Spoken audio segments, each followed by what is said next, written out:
Bonjour, bonsoir, c'est Planet Glee, une autre fois. And that was Leaving Happy Valley, which is the name of the video. A song is called Beast 2. And bonjour, bonsoir, c'est Planet Glee, une autre fois. And as you can see, we've got a guest. His name is Anthony James Remmel. And we should have put on there actor. That's what we forgot to put in the lower thirds. Actor, singer, narrator. He's a person of many talents, and you may see him. Let's see, right now. Merci, Jennifer. Happy to be here. Ah, tu parles français aussi? No? Oh, okay. Well, maybe in your French film you'll be speaking some French. Maybe someday. Yeah. Are there any other languages you do speak? I used to speak Spanish, but I kind of got out of it by the time I went to college. Do you understand it? Some of it, for the most part. Okay. Yeah, you're a local actor. Mm-hmm. Born and raised. Yeah. Okay. Yeah. And you studied at... I studied at the Academy of Art University. Mm-hmm. Yeah. School of Motion Pictures and Television under Diane Baker, who you might know from Silence of the Lambs, Diary of Anne Frank, Marnie, Mirage. Interesting. Yeah. So she teaches, what is it called? She was, well, she's not there anymore. She was the former executive director of the School of Motion Pictures and Television and later the School of Acting. Oh, I didn't even know Academy of Art had an acting division. Yeah. Or performing arts. Yeah, they actually separated from the film and television division when I was there about halfway through my tenure. Okay, great. And so, yeah, you've been in various things throughout the city and throughout the Bay Area, yeah? Yes, I have. Okay. How are you doing? Doing just fine. Happy to be here today. Thanks for having me. Oh, good. I'm glad. I'm glad you are. I'm thinking that maybe we can start by looking at a little bit of your demo reel. Sure. I don't know if the audience knows that every actor has a demo reel. We try to. Yeah. It's advisable. Yeah. Because I remember I took some acting at City College, acting for the camera, and I tried to make my own demo reel. Making your own demo reel is really hard because it's just hard because you don't know what to put in and all that stuff. Indeed. But yeah, so I'm gonna prep it up here, and let's see. I'm taking the video from your YouTube channel, but I'd like to show the Seafarer because one thing that we didn't mention is that you are very talented with accents. Well, thank you. Yeah. And so let's look at one. Thank you. Okay, let's start with the seafarer. Mm-hmm. Okay.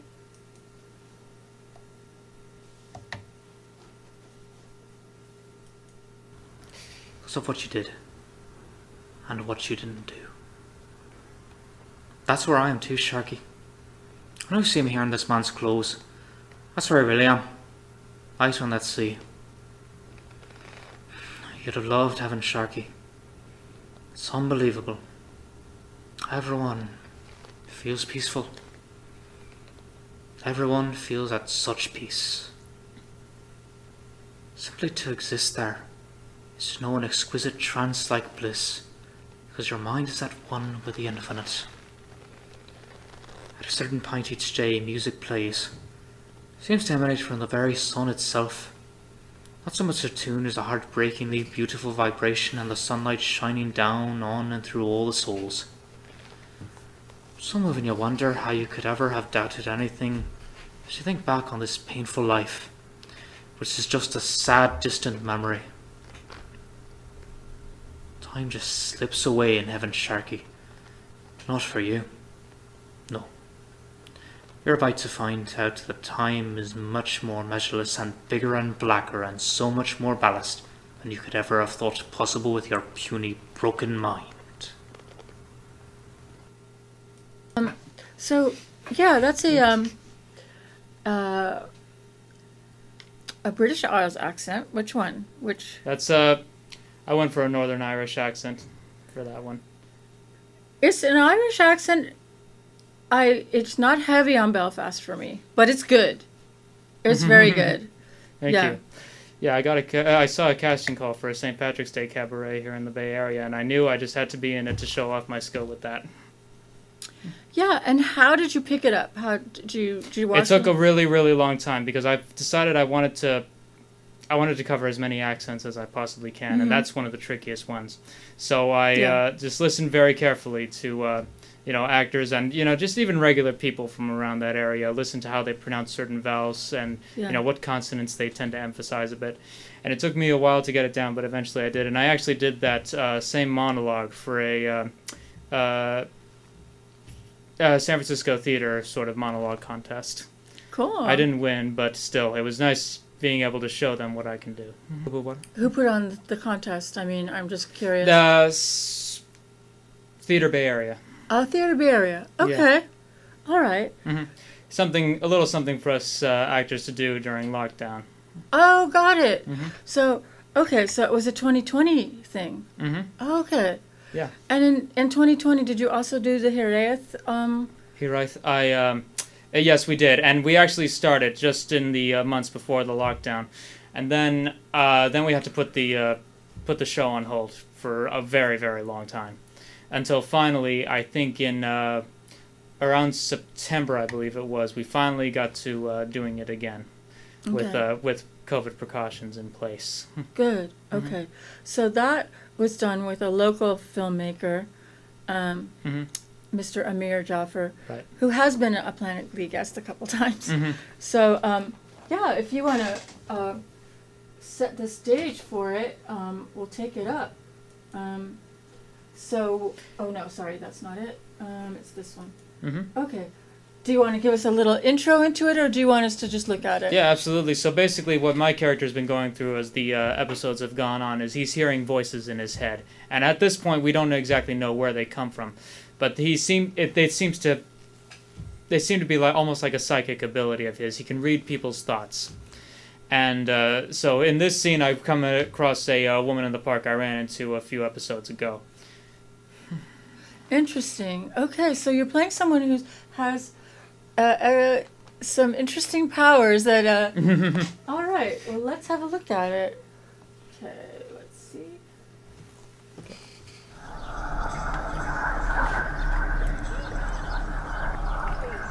Are you all right? Yeah, I'm fine. Why? Why? Did they tell you something's wrong with me? Don't act surprised. I know they told you about me. Who are you talking about? You know we're nearing the end. I think you need some help. Wait, they're telling me something.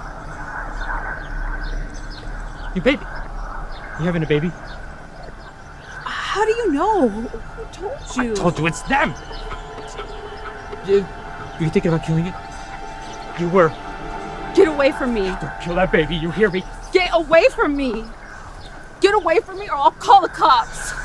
Don't do it, please. Don't! If I were doing that, I would have gone straight for a close-up into you, you know? Yeah. Because, you know, that was the moment when you were really, like, going through it. What? Did they tell you? Don't worry about it. It's okay. Yeah. What's more important is what we're talking about, not that. Yeah, I know. Yeah, but it's okay. Yeah, no, I Don't definitely would have as well. And he actually did film a close-up of me, but he didn't use it for some reason. Yeah, because I found your character very strong there, except Thank you. couldn't see. Wanted to see more of your facial expression as you're going through this. Yeah. You know. And show how the work of our fantastic makeup artist who made it seem as if I hadn't slept in a really long time. Oh yeah, we didn't get to see that. Oh Yeah. cool. Well, you can kind of see it there. I clearly have bags under my eyes right there. I missed it. Okay. Well, let's go on. Let's see. Okay. Let's let's go to since you mentioned the singing, do we have it here? Yes, this was another one I did for St. Patrick's Day Cabaret. The woman in charge asked me if I was also interested in performing alongside a sea shanty group, and I said, "Hey, sure. I've been taking lessons for the past several years, so why not?" Yeah, sea shanty. Okay, so explain to our audience what that would be. Basically, it's simply put, like a sailor song. Okay. This is 10,000 miles away. I don't know the origin of it. It's most likely England or Scotland or even maybe Ireland. I know it's sung in some parts of there. Yeah, somewhere in those islands. Okay, so we're gonna take it up. We're not gonna. Yeah, we can look at the whole thing.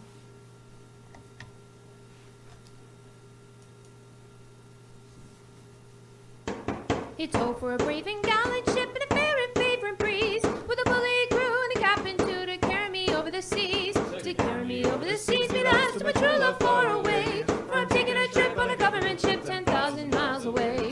So blow, you winds and blow, and a roving I will go. I'll stay no more on England's shore to hear sweet music play. For I'm off on the bounding main, and I won't be back again. For I'm taking a trip on a government ship 10,000 miles away. My true love, she was beautiful. My true love, she was young. Her eyes were like the diamonds bright, and silver was her tongue.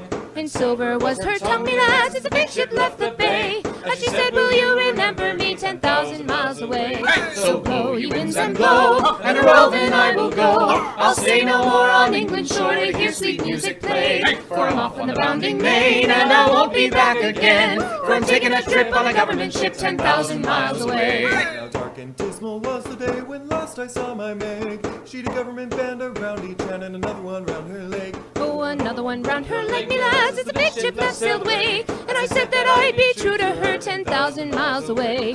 So blow, ye winds, and blow, and a roving I will go. I'll stay no more on England's shore to hear sweet music play. For I'm off on the bounding main, and I won't be back again. For I'm taking a trip on a government ship 10,000 miles away. I wish I was a bosun, bold, or a sailor without fear. I'd man a boat and away I'd float, and straight for me true love steer. And straight for me true love steer, me lads, where the whales and dolphins play, where the whales and sharks are having their larks 10,000 miles away. So blow, ye winds, and blow, in a roving I will go. I'll stay no more on England's shore to hear sweet music play. For I'm off on the bounding main, and I won't be back again. For I'm taking a trip on a government ship 10,000 miles away. For the sun may shine through the London fog. I'm gonna pause it there and get back to you. Just because I want to see more of you soloing. Now, did you shoot this with your own iPad? Or? Yes, I did, and but we had to record the music, our voices separately, and then lip sync to them. Got it. Yes. Looks very, very much like you're right. You know, there and yeah, good job. Thank I like you it. very much. Yeah. Yeah. Alrighty then. So let's see. We are you going to be singing in the coming months or something else? Yeah, absolutely. I don't have anything planned exactly yet, but I definitely want to perform a tribute someday to my singing instructor, who is unfortunately leaving the school where I'm learning at the moment. But are you still taking classes? yes, don't I am. know. Okay. Where? Songbird Studios. Where's that? It's they got campus along Irving Street near Golden Gate Park, and also one in Noe Valley. Oh, I hadn't heard of it. Songbird Studios. Yes. Mm-hmm. Oh, how interesting. So if now is it mainly for actors or is it for everyone? Anyone who wants to take lessons can sign up and. Mm-hmm. How cool. Mm-hmm. Oh, that's so great. Mm-hmm. Yeah. So this is from the finale of Hiraeth in that same episode. Now we get to the background of my character and why he hears the voices that he does. And this is his ability. This is where he finally just comes to peace with it and accepts it as part of who he is. Okay. Can you just tell us a little bit about Hiraeth? I am going to put what is Hiraeth is I'm going to put it on there. So the audience can see where to go to, because it's going to be showing the coming months on Amazon Prime. It's playing there already. It's playing there already. Okay, we need to show that. Okay, so people can go to Amazon Prime and then look up Hiraeth. Mm-hmm. Yeah? Yes. I don't know how to do it. Amazon Prime and look on Prime Video and type in Hiraeth, that's Hiraeth, and you should be able to find it there. There are 6 episodes in total right now, though there are more to come early next year. Wow. Mm-hmm. Okay. So, all right. So our audience knows better than I do how to access that, but thank you for explaining that now. We can look at more of the episodes. Cool. All right. So let's check this one out. Okay. Jennifer.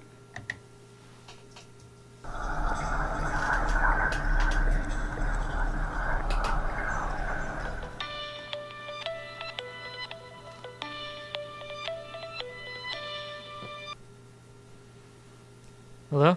Jack? I'm at Green Cafe like we talked about. What do you want? Don't worry. Avi's mother will be fine. What? Avi's mother. She'll be okay. How did you know about that? And if you two are meant to be together, you will be. Okay, you're freaking me out. I'm coming over right now. I'll have a great garden. No mail. No, I'm coming over now. Remember that woman I told you about? The one in the park who was upset? Yeah? Saw her again. Yesterday. And I knew she was pregnant and thinking about aborting it. I told her not to. What? What did she say? She got upset. But how did you know? Same way I knew about Avi's mother. I heard you in my head. You know about the voices. Yeah? Well, they're not usually voices, they're more like noise. I realize it's because there are so many of them that they become like a wall of noise. Sometimes one comes out a little clearer, kind of like tuning a radio. And I know what they're thinking. You mean saying? No. Thinking. Did you tell me about Avi's mother? No. But you thought it, didn't you? It's been like this since I was a kid. My parents, teachers, psychiatrists, they all told me it was all in my head. My screwed up brain was making it up. I never told you this, but when I was in high school, they put me in a hospital and gave me electroshock therapy. It zapped my head and cleared the voices all right. Then they put me on meds to help keep them away. It doesn't really stop them, it just muddies them up and tones them down so I can function. The woman in the park, you, I'm hearing them. How else would I know these things I shouldn't know? So, no more meds? No more meds. It's time to embrace this, not run from it. Wow. Very good. I like that. Thank you very much. Yeah. How was it for you to be in this character? At first, pretty uncomfortable. I hadn't been in film in over 5 years because I was living on Maui where there's no film industry, but I did a lot of theater training then and was in a lot of plays. But so making the transition back to film wasn't too easy for me. But eventually, especially because I didn't know exactly where he was taking this character, he only gave us like snippets of the script that he wanted us to go over that he was filming on a particular day.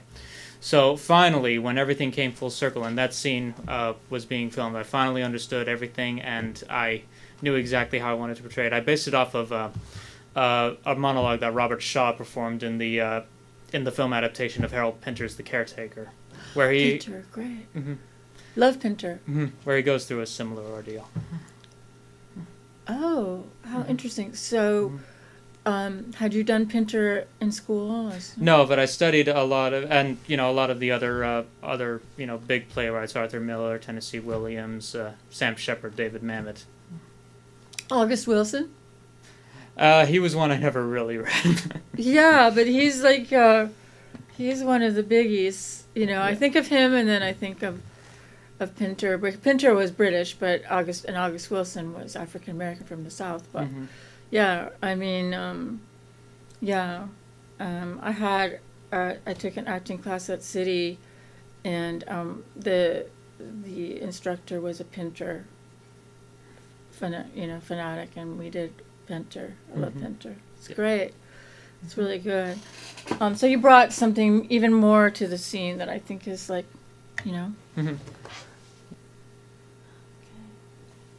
Now, that's a really nice shot. Thank you very much. Yeah, that's good. All right, so let's keep going. So I suppose that makes you a good person, going to church twice a week. Yeah, I'd like to think so. Working at the church and going twice a week, someone could think that you have something to hide based on all the time you spend there. No. Being in the Lord's house makes me remember what's at stake if one sins. And what is at stake if you sin? He wouldn't stop talking about you. He paid for 2 of your 4 colleges, which you dropped out of. Right. I didn't drop out. I had 2 jobs. There's no excuse, man. If you're gonna try to start doing something, you gotta commit to yourself. And your father did everything he could for you. Now sure, he had an addiction, he paid for your school. And even though he'd be begging me for samples every drop, he did everything he could for you so you could become a writer! But where are you at now? I like the transition to this. I'm gonna. But here's Anthony in a romantic pose. You steal my breath when you speak like that. And that murderous look in your eyes. My pulse is quickening. You have no pulse. Darling. My angel of the night. I love that. If people want to, if you guys want to see more of Anthony's reel, go to his YouTube channel, Anthony James Rummel. It's there on our screen. Yeah, go to his YouTube channel and you can see more of his work. He's also done narration, The Legend of Sleepy Hollow, The Raven, different. Yeah, I think this is also really cool. But I'm going to go back to Anthony because we just got about 3 more minutes.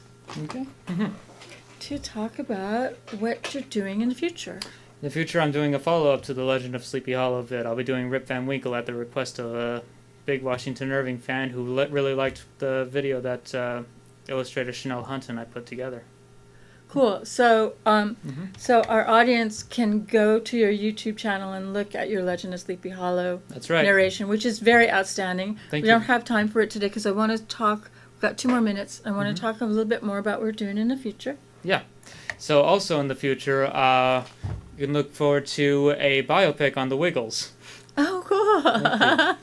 Yep. I came in contact with a film student from the Dutch Caribbean who was been a big Wiggles fan ever since she was a little child. So she wanted to make a biopic of them because they've been at it since I was an infant. So, and in that amount of time, because they're still going on today, there's bound to be a lot of drama behind the scenes as well. So what drew me to that particular project was that, along with all the cutesy kitty stuff that they do on screen, we're also going to take a look at some of the less glamorous parts of their career. Okay. And That sounds cool. What else? Nothing set in stone at the moment, but I'm, still taking lessons there, and I'm always, learning all more of what I can about my craft, trying to improve wherever I can. Yeah. Mm-hmm. Yeah, that's great. And are there other actors that you sometimes get together with and talk about acting, what you want to be doing? Or? Well, since the lockdowns happened, we haven't really gotten to get together a whole lot very much. Yeah. But I do keep in contact with a lot of my old peers back on Maui. A lot of the people I did theater with over there. And soon I'll be going back there for maybe a month or so to see some of them again. Oh, that sounds really fun. Mm-hmm. Yeah, I saw this thing on the Hill that they took some random poll of, I don't know, some Americans about their favorite, place, their favorite state, and Hawaii came in first, of course. Not surprised. Yeah, but Colorado was second. No surprise there either. I don't know what they have in common, but, I guess they both have really beautiful Scenic landscapes. beauty. Yeah. California was 12th.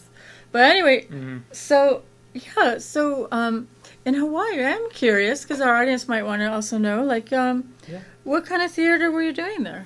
Well, I first got into the scene doing It's a Wonderful Life on Christmas. This was actually the first time I actually really got to take part in a play, so I was really excited. But then the one that where audiences really saw me as a force to be reckoned with, as well as the whole theater community there, was Noises Off. Don't know that one. Noises Off is it's a farce about a play where anything that can go wrong does go wrong. Cool. And a lot of mayhem behind the scenes, love triangles and props failing and things like that. And then I did And Then There Were None, the classic Agatha Christie murder mystery. And then I took a year off to focus on health and finances, and then I came back a year later to do A Few Good Men. I played the role that Kiefer Sutherland played in the movie, Lieutenant Jonathan James Kendrick.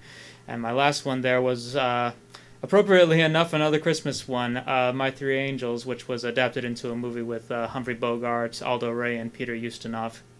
Nice. Mm-hmm. Now, I know that, why is his name escaping me? Jennifer. Oh, Andy Garcia is kind of your doppelganger for Senor Garcia. Yeah, are you into any of his I do like a lot of his performances, particularly The Untouchables, The Godfather Part 3. He's one of the very few good things about that movie. Let's see. City Island is another one, and probably most recently The Mule with Clint Eastwood. Oh. A recent Clint Eastwood film that we haven't heard about? No, that was 2 years ago. Oh, I missed it. Yeah, I didn't know. It was really good. Oh, nice to have you here. Of course, the Planet Glee goes like that. And, yeah. No, it was really great to have you. And I just want to say, we'd love to have you come on again. And when you've got, maybe do a scene here with some actors. I would love to see that. Absolutely. Well, we'll have to see if anyone might be available, if anyone's willing to come in. Getting there, slowly but surely. Yeah. Hopefully we seem to be entering the twilight of this nightmare. Yeah. And I'm glad to see that you were able to get work, do the ballad. That was cool.